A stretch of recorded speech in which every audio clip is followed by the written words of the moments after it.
We really like working with clients who want to meet their purpose, grow their purpose in anything where marketing can add to people's quality of life, or, as we say, marketing for good. Welcome, Rebekah, to the Marketing for Good podcast. It's such a pleasure to have you here.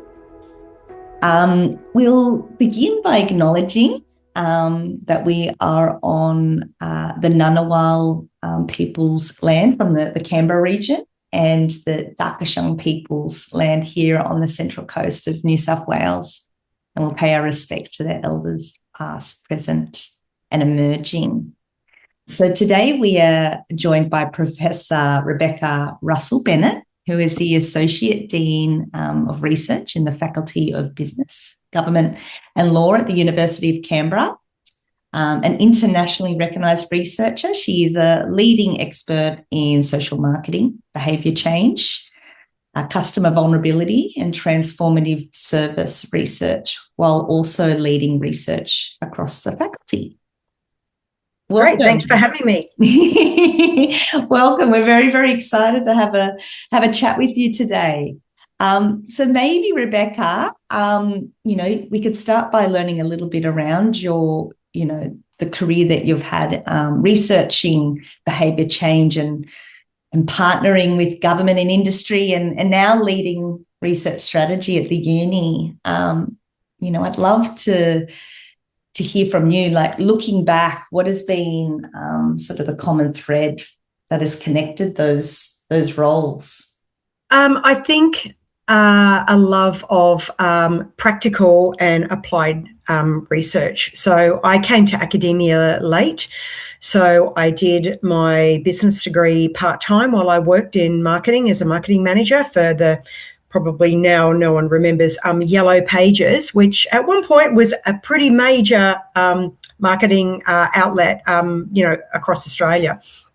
So I did my undergrad degree part-time. I did my honours degree in entrepreneurial women part-time, and I started my PhD part-time as well. Had a baby, decided it would be more convenient to go full-time, and then did some teaching, MBA programs, that sort of thing, and then ended up getting a job at University of Queensland and then going full-time into academia. But because I came to academia, late in my 30s, I spoke the language of the boardroom.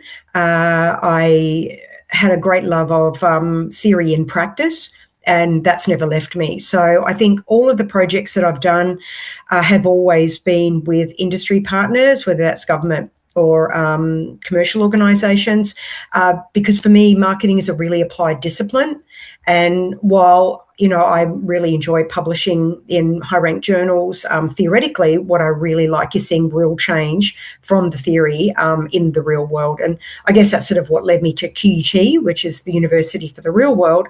And then because I was doing a lot of work with policymakers, that then led me to Canberra. So, but I think the common thread is applied, authentic, make a real difference. Amazing. And how long have you been at the University of Canberra for? 2.5 years. Yeah. So in between QUT and Canberra, I was on sabbatical for 7 months in Europe, based at Maastricht University, which is an amazing university, very applied, has done a fantastic job with building themselves from nothing in about, 25 years. And so that gave me a bit of a European sort of perspective on how marketing operates in the real world. So interesting. Really, really interesting. So as we know, universities are facing great change, from funding pressures through to technological disruption to changing expectations and around research impact and collaboration. From what I've read, you've recently led the development of your faculty's new patient and purposeful research strategy, a co-designed vision for building research culture, strengthening collaboration and increasing real-world impact, exactly as you've spoken about. I'd love to hear what inspired that vision, and if you could tell us a little bit about what patient and purposeful means. Yep. So I guess there's two angles on that, the patient and the purposeful. I think I've been reading a lot over the years about the tension in universities with pumping out research, and yet there's a global trend of incrementalism. So the more that we pump out articles, the more PhDs we graduate, it seems the less of the big ideas that we actually produce. Mm-hmm. And so really since the early 2000s, universities have been corporatized. It's very much about managerialism. It's about KPIs. The government stripped funding away gradually, forcing universities to be, more business minded. But I think in doing so, we've sort of lost philosophically an understanding of how good knowledge is generated and how true discoveries actually occur. And it's not by being a factory line. It's not by just pumping out lots and lots of articles. It's through thoughtful, creative endeavours where people have time to think, time to experiment, time to fail, and being patient. And so really that patient bit comes from my observations of the frustrations in the sector, the stress levels of academics, and the managerialism, which has been going on for, a quarter of a century now. And I genuinely believe the best ideas will come from collaborations, from random conversations, just from thinking and giving things a go without the pressure of KPIs and just having to get stuff out. So that was important, and that's really resonated with the staff as well. So in many ways, it's actually a global trend or issue, and I'm not sure how many universities in Australia have actually embedded the idea of patient research into their strategies. The second one about being purposeful aligns really well with the universities that I've worked with for the last 20 years, including the current, one University of Canberra, is that research needs to do something. It needs to actually make impact. And the Australian government's sort of moving or has recognised this a good 6-7 years ago. But the problem is they don't know yet how to measure impact. Yeah. And that's what's holding up the progress for universities, because let's face it, academics and vice-chancellors and universities do what they're rewarded for. And if you're rewarded for publishing in a high-ranked journal, the metrics are very easy. It's very clean. It's a lot harder to say we're doing social impact, purposeful research when the metrics are unclear, when it could take 10 to 15 years, when typically you don't get the big bang out of one individual paper. It's normally a compilation. It's very hard to do that direct line of sight from here's my research and here was how it contributed to impact. So because it's very fuzzy, takes a long time, no university has, or the sector has, a really decent framework articulated for how do you measure, incentivize and keep people on that journey, because it just takes so long. UC actually does have a framework, which is great. The Australian Business Deans Council now have a societal impact framework. So we're moving there, but, we're not there yet. So both the patient and the purposeful are ambitious strategies, because they're both really difficult to operationalise. But for me, that's what we're here for. That's what universities should be doing, and we should be giving our researchers the time and space and resources to actually come up with really great discoveries, rather than just incremental research that very few people read and really doesn't do very much. Yeah, I love hearing that. Yeah, that's fantastic. You've also led, significant organisational change, in times of uncertainty. I'd love to hear a little bit more about that and what those experiences have taught you about building, resilient research cultures. Yeah, the most recent change was when I arrived at UC. We had a new executive dean who'd arrived a few months prior to me. He had a very clear vision for the business school here, for the faculty, which was working with governments and for society, very place-based, taking advantage of the only place in the country with two governments, and where we're the heart of the nation's policy making. So that was a very good, clear vision. But what they didn't have when I arrived was the strategy that sat underneath that. And so part of my role, and I was appointed deliberately to assist the Dean in actually developing that strategy with the staff. I think we would have done it earlier had we had not had a major sort of financial crisis leading to redundancies. So that sort of halted things in its tracks.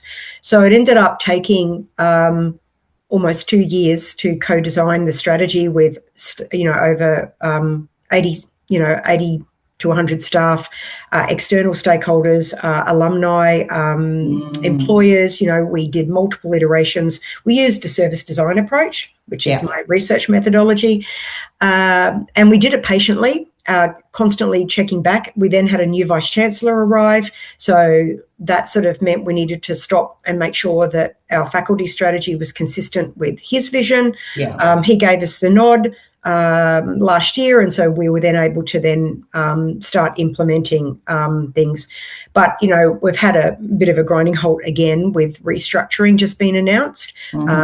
So I think one of the challenges with coming up with a new faculty strategy is that it takes longer than you think, and if you have major disruption internally or externally, it's going to really have an impact. So we've had redundancies, and then we're now having a restructure, and that's amidst just the general turmoil in the sector where we don't know what's happening in our sector. The government doesn't appear to be doing very much about it. They're waiting for, I think, some reports from some of the regulatory agencies, but that won't be until later next year. So in the meantime, everyone's kind of treading water, but you can't not do anything. So you have to kind of keep going on the assumption that philosophically your strategy is right, and you might have to, update and tinker with things. But I think if you've got the right underpinning philosophy, I think you're okay.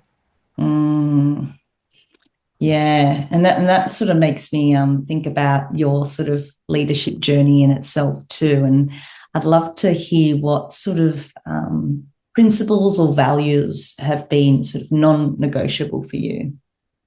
For me, I think transparency is a not negotiable, and transparency is really part of trust building.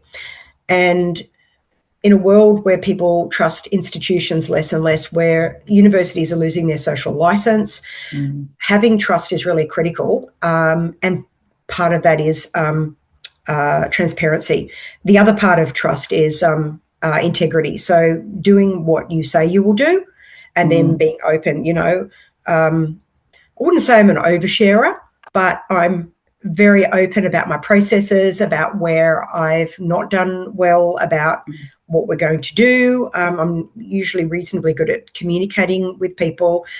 So I think the temptation to kind of hide things away from people because you're uncertain or you're not sure or you need approval or you don't want it to end up on the front page of the newspaper is not my style. I would rather risk people knowing about something and maybe it doesn't land as well as what it could than waiting until I've got perfect information, but then just not giving people the heads up. So, there's trade-offs with everything, but I do believe in transparency and bringing people along on the journey and just letting them know what's actually happening, because I think it allows them to participate, but also they then build trust with you, that, you're not hiding things from them or you've got no other secret motive. Yeah, I love that connection between transparency and building trust. And then building trust, it links straight back to social license like you were talking about as well. Yeah.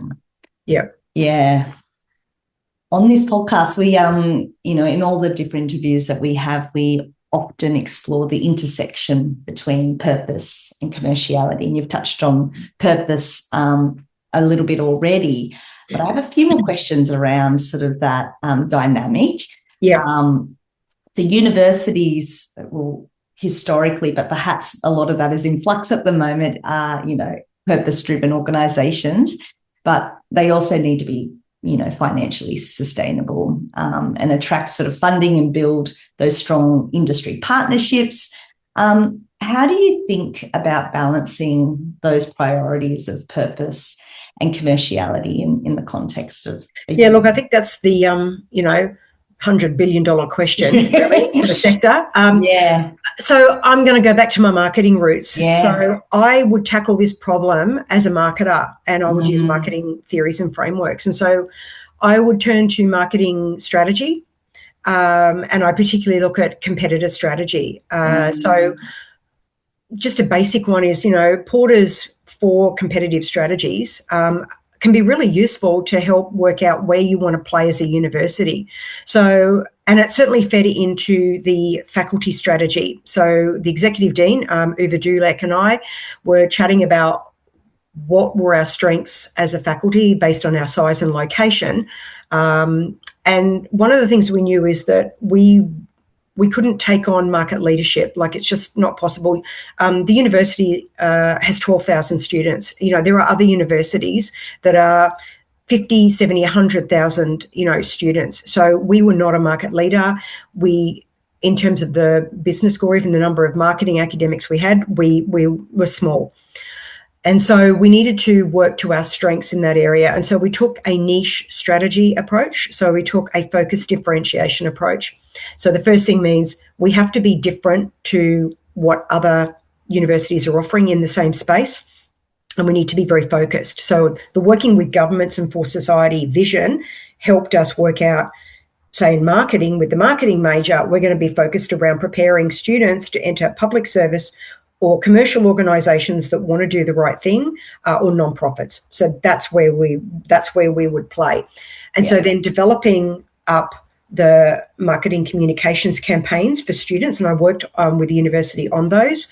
We saw an uplift in enrolments as a result of being really focused with our messaging and leveraging what we could do the best. So enrolments did actually lift last year and the year after. So that takes care a little bit of the commercialisation. The MBA program was definitely reframed in the business school, very much around public sector, and we've seen that also do really well. What was interesting is I'm thinking, like a marketer, I've been banging on for a long time that the days, I think, of the comprehensive universities are over. There might be room for 1 or 2 of those in Australia, but there isn't room for every university to offer everything to every student. And so understanding what kind of student do you want to serve, what's your place-based natural advantage, what is it that you can do really well, and then that becomes your niche. And so I think students are going to need to move to those areas where there is a specialisation. So like James Cook University is North Queensland. Their specialty areas: marine biology, tropical medicine, tourism.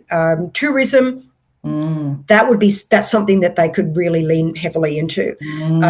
We've got the government policy sort of side, and we're leaning into that.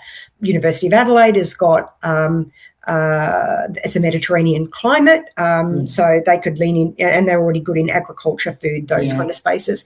I think if universities differentiate and really lean into that, there is room for everyone. It would help us to compete better internationally, and it would stop cannibalising our markets. I also don't agree with universities moving into the geographic space of another university.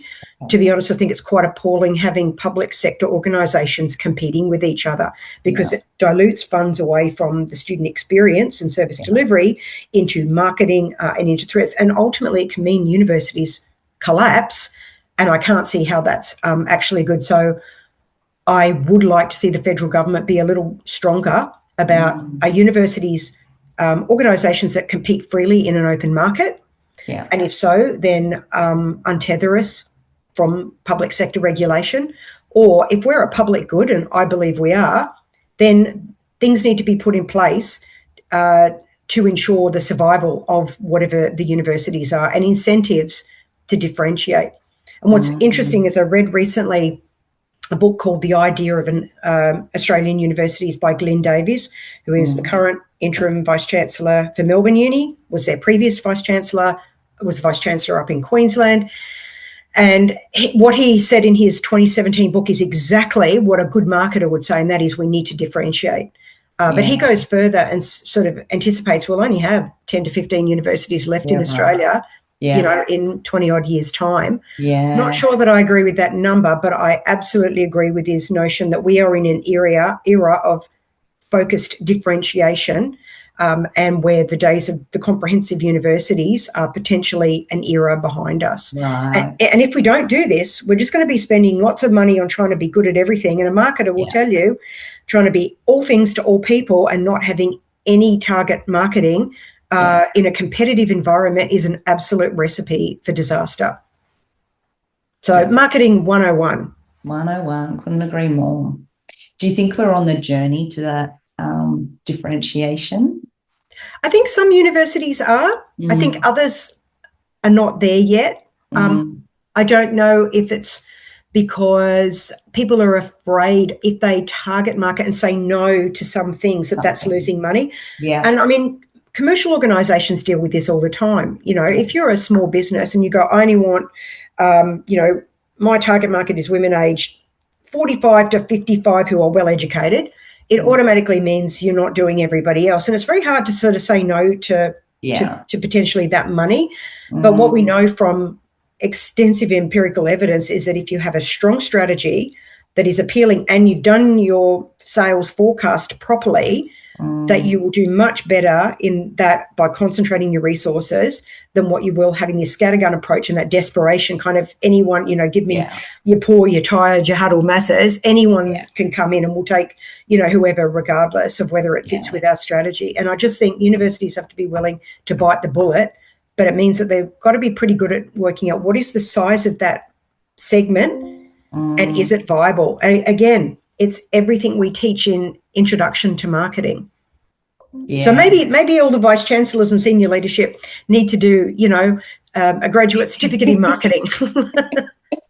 I think everyone could benefit, to be honest. Yeah, and I think it does help that it actually is backed up by what a very eminent vice chancellor, Glyn Davies, has said. But we put the meat around the bones of his idea.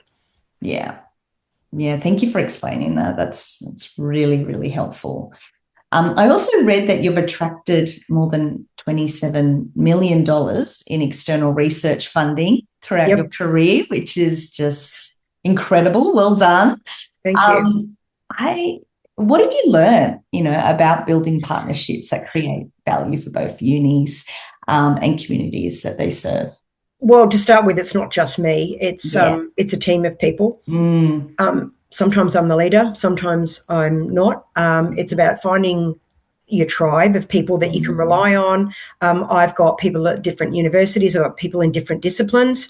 I've got people in marketing consultancy firms that I work with and pull in. I've worked with Accenture and Deloitte as well on projects. Yeah. What I think I'm reasonably good at is keeping in touch with people and having really long-term relationships that go for years. And so I get people coming back to me, it might be a couple of years in between drinks. They go, hey, we did that great project. We've now got something where we think it'd be great to bring you back in. And so then I will, I'll come back in. I regularly keep in touch with my research partners to see whether they've implemented what we've done and, what the latest is. I co-author with my industry partners, which they also like. So it's about keeping those long-term relationships, but also being able to work with partners in different capacities. So as I said, sometimes I'll be the lead and I'll bring people on. Other times I will be the research, engine for something that's driven through a large consultancy firm. So it's a variety of different roles. And sometimes I'll bring partners on to be support my classroom activities, maybe as an assignment topic sponsor. That's a really good low risk way of getting to know each other.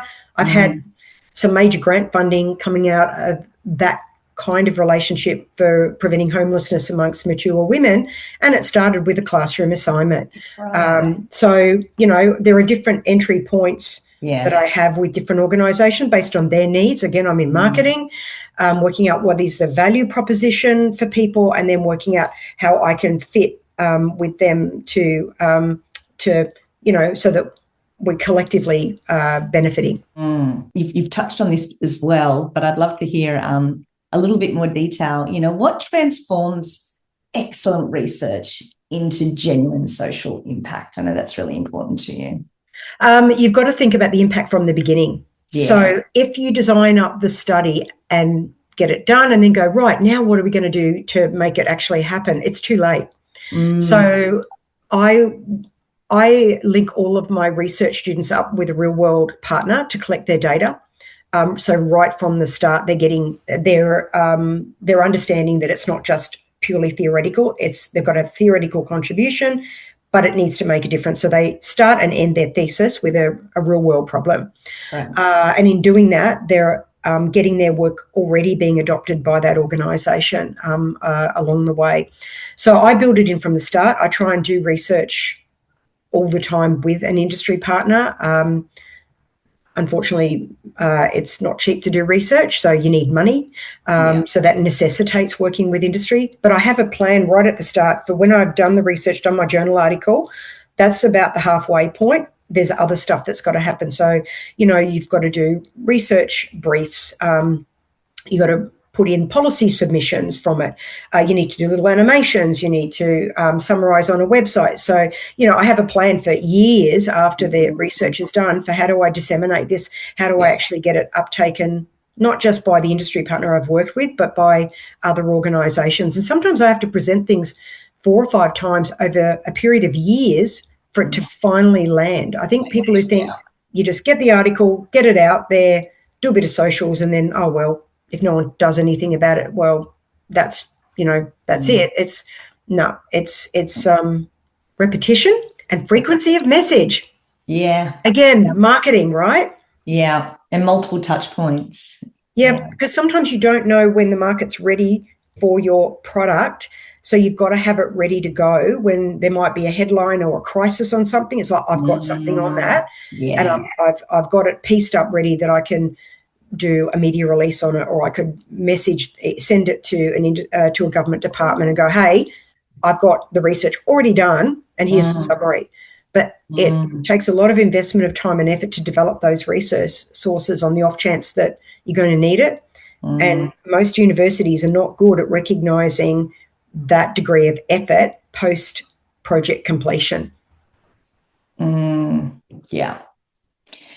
And then looking ahead, Rebekah, what gives you the greatest sense of optimism about the future of higher education?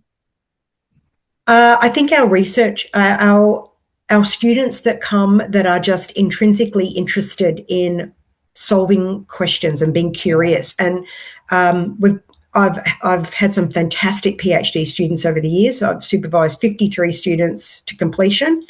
And that's one of the best parts of the job. And they're just curious. They're interested. I have learnt from every single one of them. And we have undergrads here at University of Canberra that I love it when even after the end of semester, they reach out and go, oh, I read this article or I saw this on TV. Can I have a coffee? Because I'd really like to pick your brain. And I've had a few students do that. And it's like, that's what we're here for. It's not to teach to the test. It's to get those young minds stimulated so that they're just interested in learning for the sake of learning, for the sake of making the world better, not just because it's for the exam or for the assignment. Right. And so while we have those bright, curious young minds, we'll be fine as a society. Fantastic. That gives me a lot of hope too. So AI, as we know, is changing almost every profession. How do you see it influencing not just research itself, but the way universities develop people and, build capability? Yeah, universities have been slow to the party on this one, and different disciplines are on a spectrum of, yay, this is fantastic, let's jump on it, to others going, it's the end of the world as we know it. We're going to really resist it. I am a fan of AI. I've been using AI since it more or less came out. I actively embed it in my teaching in the classroom. We use it every class. I embed it in the assessment. So, we need it in marketing. We will use it. And so all of the assessment that I design is authentic and it's got the AI built in. We use it for discovering information, for doing basic concepts, but where the expert needs to come into the loop is then through the explanation, the critiquing, and the people skills. And so the assessment that I design makes sure that we're assessing people for their role as the expert, not necessarily the basic search and content creation, which is what we used to assess for in marketing. But given that job in the marketing workplace is often being done by AI, there's no point in assessing students on it. Teach them how to use it and then assess them on what is their role as an expert. I don't think universities have been very good at working out what role AI needs to be in the classroom and in assessment and what to assess. And we've been terrible at communicating to parents and students about what we do and how we're preparing students for the real world to use AI. I know we are doing a good job in the classroom, but we're not necessarily telling parents. So, when you look at a business degree, it's over $50,000. Thank you, federal government. Why would you spend $50,000 on a degree that may not get you a job? Yeah. Now, the thing is, we are training our students up to use AI. There are absolutely jobs out there. Marketing is absolutely fine, but we are not doing a good job to communicate that to parents and students and showing, here's what we've changed. Here's how marketing now is different to 10 years ago, but it's okay. You are going to get a job. We are absolutely on the money. And that is something that universities all need to get better at. Maybe work collaboratively on programs or high school engagement to reassure parents that universities have adapted and that their kids are going to have return on investment for that very expensive, business degree. Yeah.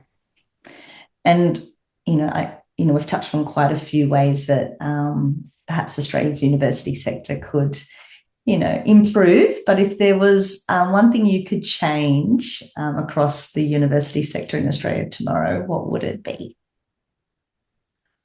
I think it's the mindset. I think it's a mindset of a marketing mindset, I guess. That's what I'd say. Strip out compliance that's unnecessary. You've got to have more risk appetite than what universities need to have, and you've got to understand your market position.